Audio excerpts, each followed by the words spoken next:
అధిష్టానం సరికొత్త వార్తల ప్రపంచం. అధిష్టానం వాక్ స్వతంత్ర ప్రజాబలం. వెల్కమ్ టు అధిష్టానం టీవీ ఛానల్. ముందుగా బులెటిన్ లోని హెడ్లైన్స్ చూద్దాం. ఏపీఈసీ మరో సంచలన నిర్ణయం తీసుకుంది. కౌంటింగ్ కేంద్రంలో మరో ఏజెంట్కు నియమించుకునేందుకు రాజకీయ పార్టీలకు ఈసీ అనుమతి. విశాఖ నగరంలో 650 మంది రౌడీ షీటర్లను హౌస్ అరెస్ట్. విద్వేషాలు రెచ్చగొట్టేలా వ్యాఖ్యలు చేసిన మాజీ మంత్రి పేర్ని నానిని తక్షణమే అరెస్టు చేయాలి.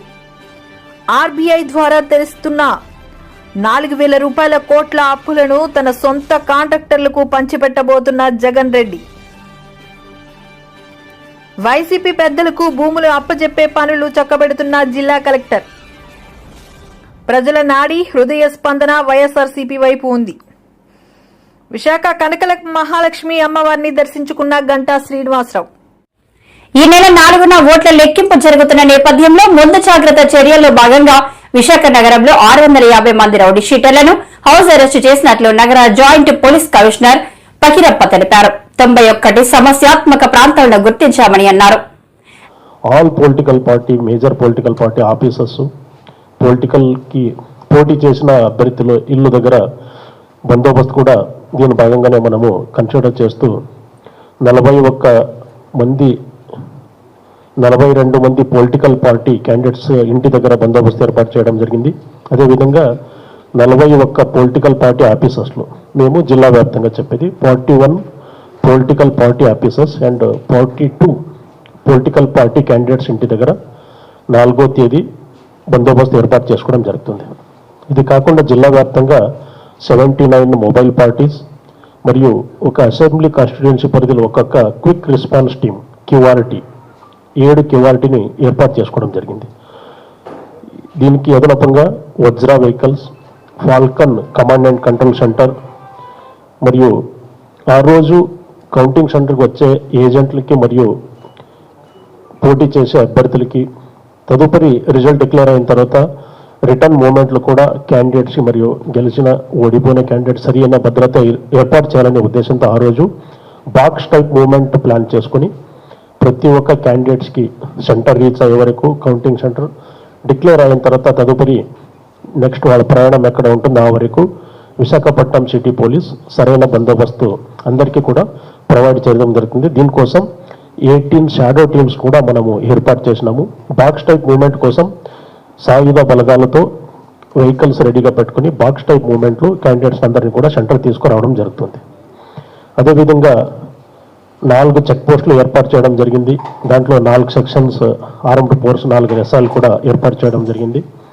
సో ఇది ఓవరాల్గా మనము ఏర్పాటు చేస్తున్న బందోబస్తు. ఇది కాకుండా striking force, special striking force, తర్వాత రౌడీ ఎలిమెంట్స్ని ఆ రోజు మనము జిల్లా వ్యాప్తంగా ఎలక్షన్ కౌంటింగ్ ప్రక్రియ తదుపరి జరిగే ఘటనలు ఎవరైనా హింసాత్మక ఘటనలు పాల్పొందొచ్చు లేదా ఎలక్షన్ ఇంటిమిడియేటర్స్ అని మనం ఏం పిలుస్తున్నాం వాళ్ళందరినీ కూడా హౌస్ డిటెన్షన్ చేసే ప్రక్రియ ఇప్పటి నుంచే మొదలుపెట్టినాము.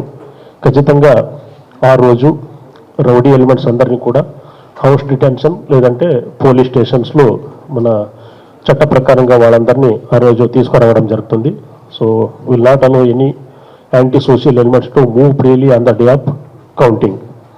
18 షాడో టీంలు ఏర్పాటు చేయడం జరిగింది.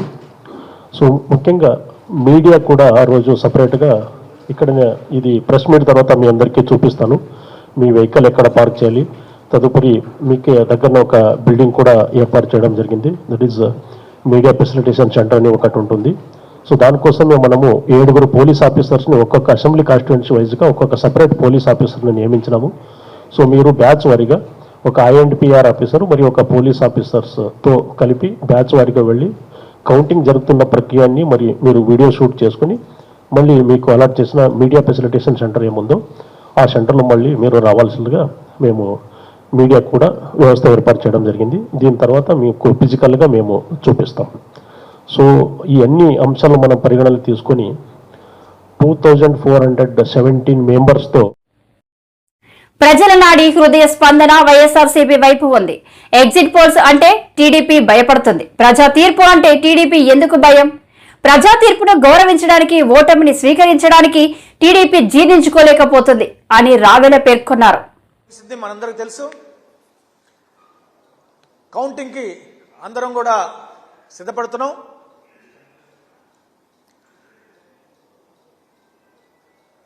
ప్రజలందరూ కూడా ఆంధ్రప్రదేశ్ రాష్ట్రానికి మరొకసారి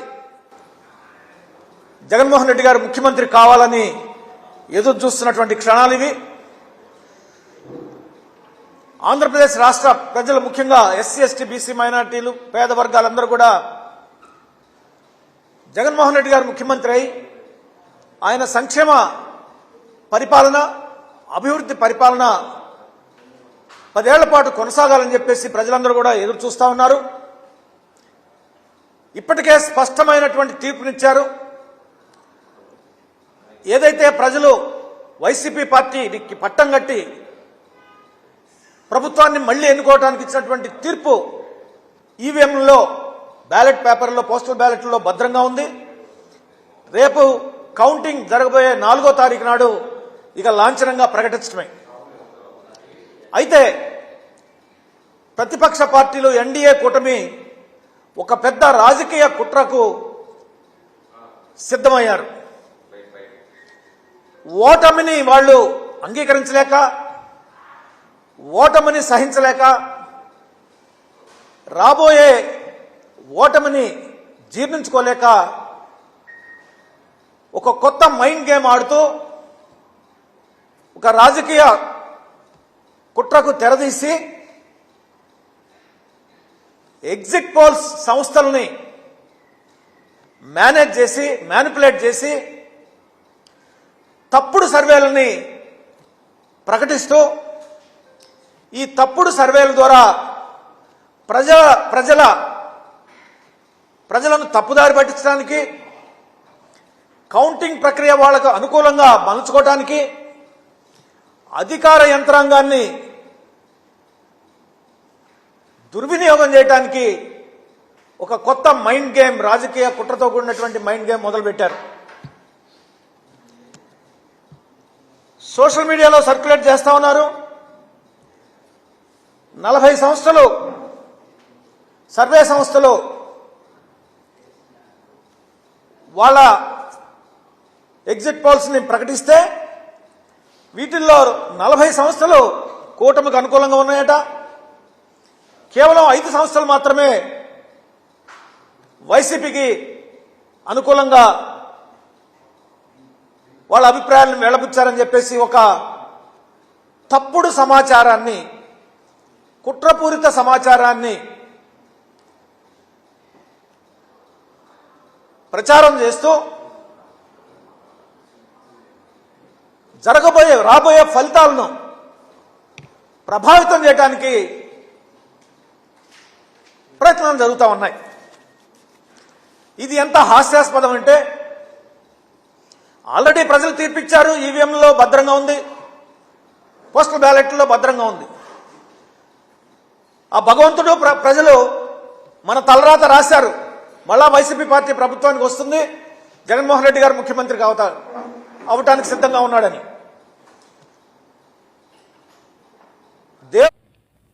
విశాఖ కనక మహాలక్ష్మి అమ్మవారిని దర్శించుకున్న గంటా శ్రీనివాసరావు ఎన్నో ఏళ్ల నిరీక్షణ ఫలితం రేపు రాబోతుంది. 5 ఏళ్లుగా రాష్ట్ర ప్రజలు పడుతున్న కష్టాలకు రేపటి ఫలితాలతో మోక్షం లభించబోతుంది.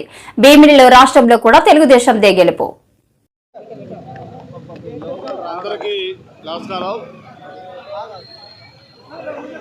ఈరోజు విశాఖపట్నం ఎలవేల్పు మనందరం కూడా ఎంతో ఆరాధించే కనకమహాలక్ష్మి అమ్మవారి యొక్క దర్శనం చేసుకొని ఆ తల్లి ఆశీస్సులు తీసుకోవడం జరిగింది.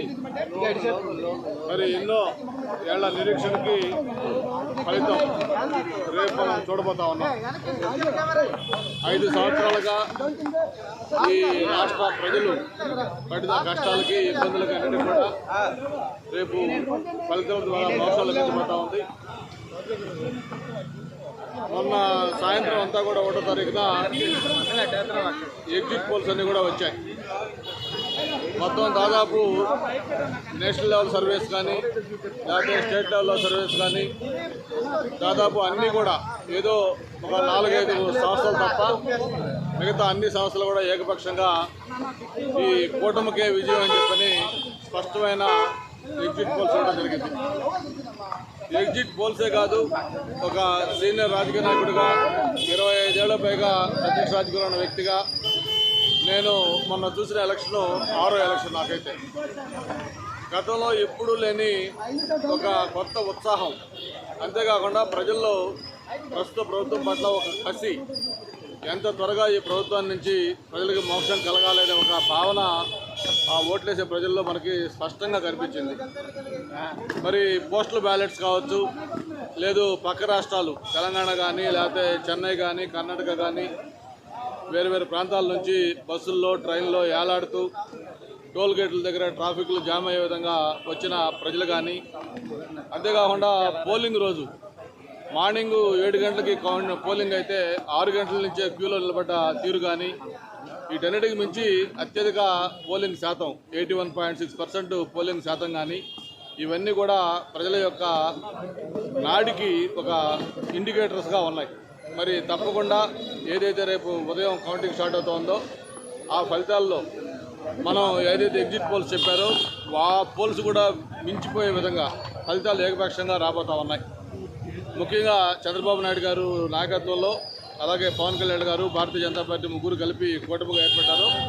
ఈ కూటమి ఘన విజయం సాధించబోతా ఉంది. మళ్ళీ చంద్రబాబు నాయుడు గారి నాయకత్వంలో ఈ రాష్ట్రానికి పూర్వవైభవం రాబోతా ఉంది. ప్రత్యేకంగా ఈ సందర్భంగా పవన్ కళ్యాణ్ గారి గురించి కూడా మనం అభినందించాలి. మరి ఆయన చేసిన త్యాగం కూడా రేపు ఎన్నికల్లో కీలక పాత్ర పోషించబోతా ఉంది. ముఖ్యంగా చంద్రబాబు నాయుడు గారు లాంటి ఒక సీనియర్ నాయకుడు, ఆయన యొక్క అనుభవం, ఆయన గతంలో ముఖ్యమంత్రిగా పనిచేసిన తీరు, ఇవన్నీ కూడా ప్రజలు మళ్ళీ కోరుకోవడంతో రేపు జరిగే ఫలితాల్లో ఏకపక్షంగా కూటమి విజయం సాధించబోతుందని చెప్పి కూడా తెలియజేసుకుంటూ, మరి ఇక్కడ విశాఖపట్నం పార్లమెంట్లో 7 అసెంబ్లీ కాన్స్టిట్యూషన్లో 7 కూడా తెలుగుదేశం పార్టీ, అలాగే కూటమి అభ్యర్థులు కలబోతా ఉన్నారు. అలాగే ఎంపీ కూడా భారీ మెజార్టీతో కలబోతా ఉన్నారు. విశాఖపట్నం మొత్తం కూడా స్వీప్ చేయబోతుందని చెప్పి కూడా మనం చేస్తూ ఉన్నాడు. ఆ తల్లి ఆశీస్సులు మనందరిపైన ఉండాలని మరొక్కసారి కోరుకుంటూ, విశాఖపట్నానికి ఉజ్వలైన భవిష్యత్తు కొత్త ప్రభుత్వం ఉంటుందని చెప్పి కూడా ఆశిస్తా ఉన్నాం.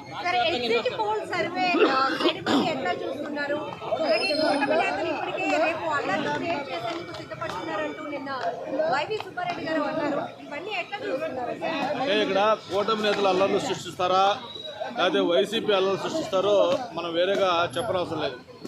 మొన్న ఏదైతే ఈరోజు ప్రభుత్వంలో అన్నీ తానే వ్యవహరిస్తున్న సజ్జల రామకృష్ణారెడ్డి గారు మాట్లాడిన మాటలు చూశారు. 28 జూలై 2021న విశాఖ జిల్లా కలెక్టర్ గా డాక్టర్ మల్లికార్జున బాధ్యత చేపట్టారు. వైసీపీ పెద్దలకు భూములు అప్పజెప్పే పనులు చక్కబెట్టారు. CM Jagan, CS Jawahar Reddy, collector మల్లికార్జునది ఒకే జిల్లా, కడప జిల్లా అని పీతలమూర్తి యాదవ్ అన్నారు. Doctor KS Jawahar Reddy chief secretary గారి సేవలో, ధనంజయ రెడ్డి గారి సేవలో, భారతీ రెడ్డి గారి సేవలో, విజయసాయి రెడ్డి సేవలో, వైవి సుబ్బారెడ్డి సేవలో ధరిస్తున్న మాట వాస్తవం కాదా? కడప వాళ్ళకే కొమ్ము కాయడానికే ఈ యొక్క కలెక్టర్ మల్లికార్జున్ని ఇక్కడ తీసుకొచ్చిన మాట వాస్తవం కాదా? విశాఖ జిల్లా చరిత్రలో ఈ కలెక్టర్ హయాంలో జరిగినటువంటి భూదోపిడి ఇప్పటి వరకు కూడా గత జిల్లా కలెక్టర్లు ఎవరు కూడా ఇంత పెద్ద ఎత్తున జరగలేదు. ఉమ్మడి రాష్ట్రంలోనే కాదు, దేశంలోనే కేంద్ర బాధ్యతలు వహిస్తున్నటువంటి ఐఏఎస్ అధికారుల చరిత్రలో ఉమ్మడి రాష్ట్ర ఆంధ్రప్రదేశ్ లో కూడా కలిపి చెప్తున్నా, మన రాష్ట్ర chief secretary KS Jawahar Reddy చేసినంత అత్యంత అవినీతిపరుడుగా ఉన్నటువంటి వ్యక్తి ఈ డాక్టర్ కెఎస్ జవహర్ రెడ్డి కాదా అని చెప్పి అడుగుతా ఉన్నాం. ఐఏఎస్ మొత్తం అందరూ కూడా, భారతదేశంలో ఉన్న వాళ్ళందరూ కూడా ఎప్పుడు కూడా ఇంత పెద్ద అవినీతి ఆరోపణలు ఎదుర్కొంటున్నటువంటి ఒక ఐఏఎస్ అధికారి, అది చీఫ్ సెక్రటరీ ఈ భారతదేశంలో లేరు. ఐఏఎస్గా ఉన్నటువంటి అధికారి ఐఆర్ఎస్ అని జీ హుజూర్ అని సేవ చేసే దాంట్లో క్రమంలో భాగంగా యథేచ్ఛగా జవహర్ రెడ్డి సేవలో, జవహర్ రెడ్డి బినామీ సేవలో తరించారని చెప్పడానికి ఇది నిదర్శనం కాదా అని చెప్పి మేము అడుగుతా ఉన్నాం. మీరు చూడండి, భోగాపురం చుట్టుపక్కల, భోగాపురం ఇంటర్నేషనల్ ఎయిర్పోర్ట్ చుట్టుపక్కల 30 కిలోమీటర్ రేడియస్ లో పూసపాట్రే కావచ్చు, రణస్థలం కావచ్చు, ఇటు ఆనందపురం, ఇటు పెందుర్తి కావచ్చు, భీమిలి కావచ్చు, పద్మనాభం, ఈ చుట్టుపక్కల ప్రాంతాల్లో ఉన్నటువంటి అత్యంత విలువైనటువంటి అసైన్ ల్యాండ్స్ ని దళిత, పేద, నిరుపేదల, బడుగు బలైన వర్గాలు చెందినటువంటి అసైన్ భూముల్ని, డీ పట్టాల్ని డాక్టర్ కెఎస్ జవహర్ రెడ్డి బినామీలు, అలాగే మంత్రులు, వైసీపీ మంత్రులు, ఎమ్మెల్యేలు బినామీలు రాయించేసుకున్నారు. రాష్ట్రంలో ఉన్నటువంటి 9 లక్షల ఎకరాలు ఏదైతే కలెక్టర్ గారు చెప్పారో అవి కూడా ఎంత మేరకు రిజిస్ట్రేషన్ అయినాయి, ఎక్కడ కూడా ఫ్రీ హోల్డ్ సర్టిఫికెట్లలో జారీ చేసిన వాటిల్లో విశాఖ, విజయనగరం జిల్లాలో రిజిస్ట్రేషన్ అయినంత శాతం ఈ రాష్ట్రంలో ఎక్కడ జరగలేదనేది మేము చెప్తా ఉన్నాము. ఈ యొక్క మల్లికార్జున కలెక్టర్ గారు జారీ చేసింది పేద రైతుల కోసం కాదు, బడుగు బలైన వర్గాల దళితుల భూముల కోసం కాదు, సాక్షాత్తు జవహర్ రెడ్డి బినామీలకి పెద్ద ఎత్తున ముడుపులు తీసుకొని దీంట్లో జిల్లా కలెక్టర్ నేను కూడా భాగస్వామిని అని చెప్పారు నిన్న, చెప్పకనే. ఎందుకంటే సామాన్య రైతు కనుక ఫ్రీ హోల్డ్ సర్టిఫికేట్ కావాలని దరఖాస్తు చేసుకుంటే ఆ దరఖాస్తు ప్రకారంగా వాళ్ళకి ఫ్రీ హోల్డ్ సర్టిఫికేట్ జారీ చేసే పరిస్థితి లేదని చెప్పి జవహర్ రెడ్డి బినామీలే బెదిరించారు. దానికి ఉదాహరణ ఈ గండిగుండంలో ఉన్నటువంటి ఏదైతే ఈ భూములు ఉన్నాయో, అలాగే అన్ని ప్రాంతాల్లోని సూర్యరెడ్డి, త్రిలోక్కి, సుభాష్కి ఎవరైతే రైతులు లొంగలేదో, వాళ్ళ ఒత్తిడికి భయపడలేదు, మీ యొక్క ఫ్రీ హోల్డ్ సర్టిఫికేట్ మేము ఇవ్వాలి అని అంటే, లేదా మీ భూములు ప్రభుత్వం వశం అయిపోతాయని చెప్పి బెదిరి ఆర్బీఐ ద్వారా తెస్తున్న 4,000 కోట్ల అప్పులను తన సొంత కాంట్రాక్టర్లకు పంచిపెట్టబోతున్న జగన్ రెడ్డి అని టీడీపీ నేత వర్లరామయ్య అన్నారు. ఆయన ఈ రోజు మీడియాతో మాట్లాడుతూ 1,000 కోట్ల అప్పులను తన సొంత పనులకి వాడుకున్నాడని అన్నారు. ఆంధ్రప్రదేశ్గా మార్చేశారని చెప్పడానికి చాలా బాధపడుతున్నా. ఆయన బినామీ కాంట్రాక్టర్లకి చెల్లించటం కోసం, తనకిష్టమైన కంపెనీలకి చెల్లించటం కోసం ఆయన పరిమితికి మించి అప్పులు చేశారు. అవన్నీ పక్కన పెడితే ఎలక్షన్ కమిషన్ ఆంధ్రప్రదేశ్ రాష్ట్రంలో ఎన్నికలు నిర్వహించాలని ఒక నోటిఫికేషన్ ఇచ్చిన తర్వాత మార్చి 16వ తారీఖున ఈ ముఖ్యమంత్రి జగన్మోహన్ రెడ్డి గారు రేపు రాబోయే 4,000 కోట్లతో కూడా, ఆర్బీఐ బాండ్స్ 4,000 కోట్ల రూపాయలతో కూడా లెక్క వేస్తే 25,000 కోట్ల రూపాయలు ఏప్రిల్ 2 నుంచి రేపటి వరకు, రేపు రాబోయే 4,000 కోట్లతో లెక్క వేస్తే 25,000 కోట్ల రూపాయలు ఈయన అప్పుగా తీసుకొచ్చాడు. నిన్న జూన్ 1 తారీఖుకి ఎఫ్ఆర్బిఎం కేంద్ర ప్రభుత్వం పరిమితిని కూడా దాటిపోయింది. అప్పుల్లో జగన్మోహన్ రెడ్డి గారి ప్రభుత్వం, జగన్మోహన్ రెడ్డి గారి ప్రభుత్వం ఆర్థిక క్రమశిక్షణ లేదు. ఆ ప్రభుత్వానికి ఫినాన్షియల్ డిసిప్లిన్ లేదు ఆ ప్రభుత్వానికి. అందుకే ఆయన సమయం కాని సమయం అయిన ఎలక్షన్ నోటిఫికేషన్ వచ్చిన తర్వాత ప్రతి అడుగు ఆచితూచి వేయాలా, ప్రతి అడుగు ఆలోచించి వేయాలా. కానీ జగన్మోహన్ రెడ్డి గారి విచ్చలవిడిగా బరి తెగించి 25,000 కోట్ల రూపాయలు తీసుకొచ్చి రేపటిదంతా కూడా అండి కాంట్రాక్టర్లకి కమిషన్ల కోసం కక్కుర్తుబడిదంతా కూడా ప్రజా సంక్షేమం కోసం కాదు, కమిషన్ల కోసం కక్కుర్తుపడి జగన్మోహన్ రెడ్డి గారు ఈ రకంగా రాష్ట్రాన్ని అప్పులో ఊబిలో దించారు. నేను అడుగుతున్నా ఈ రోజున సిఎస్ని, ముఖ్యమంత్రిని కూడా ఈ 25,000 కోట్ల రూపాయలు రేపు వచ్చేదాంతో కూడా కలిపి, లేకుంటే దాన్ని పక్కన పెట్టి 21,000 శ్వేతపత్రం రిలీజ్ చేస్తారా మీరు? ఎవరెవరికి ఎంత ఇచ్చారు, ఏ కాంట్రాక్టర్కి ఎంత ఇచ్చారు, ఏ మీ బినామీ కంపెనీలకు ఎంతెంత ఇచ్చారు, ప్రజా సంక్షేమానికి ఎంత ఖర్చు పెట్టారు? మీరు వైట్ పేపర్ రిలీజ్ చేసే ధైర్యం ఉందా? నేను డిమాండ్ చేస్తున్నా ఈ రోజున తెలుగుదేశం పార్టీ తరఫున మీరు శ్వేతపత్రం రిలీజ్ చేయగలరా అని చెప్పి నేను అడుగుతూ ఉన్నా. కాంట్రాక్టర్లకు ఎలా ఇవ్వాలండి? What is the system prescribed by central government? ముందున్న వాడికి ముందు పనిచేసిన వాడికి ముందు ఒక ప్రొసీజర్ ఉన్నది. ఆ ప్రొసీజర్ను కూడా త్రోసిరాజని మీ ఇష్టం వచ్చినట్లుగా అసమధీయులకి అప్పచెబుతారండి. కమిషన్ల కోసమే కదా.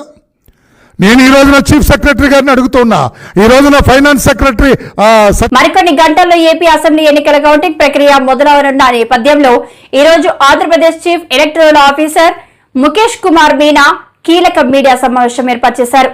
ఉదయం 8 గంటలకు పోస్టల్ బ్యాలెట్ ఓట్ల లెక్కింపు మొదలవుతుందని ప్రకటించారు. డిసైడ్ చేసి టైం ఇచ్చిన దీని ప్రకారం తీసుకువెళ్తారు. అక్కడ వాళ్ళు ఫోటో వీడియో తీసుకోవచ్చు, బ్యాక్ రావచ్చు. But they are advise to stay in the media centre mostly. అటు ఇటు I advise not to move to around too much because ఈసారి కొద్దిగా సెక్యూరిటీ అరేంజ్మెంట్స్ చాలా టైట్గా ఉన్నాయి. దట్ ఈస్ వై మూవ్మెంట్ మీద చాలా రెస్ట్రిక్షన్స్ మనం పెడుతున్నాం. Now some specific information about rounds. మనకు అమలాపురం పార్లమెంటరీ కాన్స్టిట్యున్సీలో మ్యాక్సిమం 27 రౌండ్స్ జరుగుతాయి parliament constituency. So 9 to 10 hours is what maximum time it will take for that constituency. Morning 8 నుంచి స్టార్ట్ అయితే 6 వరకు పూర్తి అయిపోతుంది. అసెంబ్లీ కాన్స్టిట్యున్సీకి వస్తే పార్లమెంట్లోనే మినిమం రౌండ్స్ 13 రౌండ్స్ రాజమండ్రి నర్సాపురంలో ఉంటాయి. సో అది మ్యాక్సిమం 5 అవర్స్లో ఈవీఎం కౌంటింగ్ పూర్తి అయిపోతుంది. జనరల్గా ఏమవుతుందంటే ఈవీఎం కౌంటింగ్ అయిన తర్వాత మళ్ళీ మనము స్లిప్ కౌంటింగ్ చేయడం జరుగుతుంది. తర్వాత ఫైనల్ టాబ్యులేషన్ కొద్ది 1 or 2 hours దాంట్లో పడతాయి. బట్ ఈవీఎం కౌంటింగ్ అయితే విదిన్ 5 hours కంప్లీట్ అయిపోతుంది. ఫైనల్ రిజల్ట్కి వచ్చినప్పుడు ఇంకా 1 or 2 hours పడవచ్చు. అసెంబ్లీ కాన్స్టిట్యున్సీస్కి వస్తే 26 రౌండ్ మ్యాక్సిమం భీమిలి వైజాగ్ జిల్లాలో, తర్వాత పాణ్యం నంద్యాల జిల్లాలో అక్కడ 26 రౌండ్స్ జరుగుతాయి. సో 9 to 10 hours అక్కడ కూడా పడుతుంది. Minimum rounds again Kovur Narsapuram assembly constituencies 13 rounds 5 hours maximum. Again ఇంతకుముందు కూడా చెప్పాము, మళ్ళీ రిపీట్ చేస్తున్నాము. కాన్స్టిట్యున్సీస్లో 3 కాన్స్టిట్యున్సీస్లో as I said 9 to 10 hours పడుతుంది. 61 కాన్స్టిట్యున్సీస్ 21 to 24 అంటే 6 to 8 hours కంప్లీట్ అయిపోతుంది. And below that within 5-6 hours uh, 111 constituencies కొద్దిగా తొందరగా అవుతాయి. పోస్టల్ బ్యాలెట్ కౌంటింగ్ కూడా ఈసారి as I said postal ballot కూడా చాలా ఎక్కువ వచ్చినాయి. ఒక టేబుల్లో ఒక రౌండ్లో మనము 500 ఓట్ కౌంట్ చేస్తాము. దాంట్లో పెద్ద ప్రొసీజర్ ఉంటుంది. To open the outer cover, మళ్ళీ డిక్లరేషన్ చూడాలి, డిక్లరేషన్ కరెక్ట్ అయిన తర్వాత మళ్ళీ ఇన్నర్ కవర్ ఓపెన్ చేయాలి. ఇన్నర్ కవర్ ఓపెన్ చేసిన తర్వాత పోస్టల్ బ్యాట్ యాక్చువల్గా ఇన్నర్ కవర్లో ఉంటుంది, అక్కడ అది వ్యాలిడా కాదా అది చెక్ చేయాలి. సో ప్రొసీజర్ ఎక్కువ ఉంది కాబట్టి 2 to 2.5 hours ఒక రౌండ్కి పడుతుంది. So that is why 4 rounds కొన్ని 25 అసెంబ్లీ కాన్స్టిట్యున్సీలో 4 rounds పడతాయి. 48 కాన్స్టిట్యున్సీలో 3 rounds, 1 or 2 కాన్స్టిట్యున్సీలో 1 or 2 rounds, 1 to 2 rounds పడతాయి. నౌ జనరల్గా just for the sake of information, జనరల్గా ఈవీఎం లెక్క చేసినప్పుడు ఫస్ట్ రౌండ్ 30 minutes అరౌండ్ పడుతుంది. 30 కొన్ని చోట్ల 35 ఫస్ట్ రౌండ్. మళ్ళీ 2-3 rounds తర్వాత అది 15-20 minutes కూడా పూర్తి చేసేస్తారు. సో యావరేజ్గా 20 to 25 minutes పడుతుంది ఈవీఎం రౌండ్కి. కానీ పోస్టల్ బ్యాలెట్ రౌండ్కి 1-2.5 కొన్ని చోట్ల కొద్ది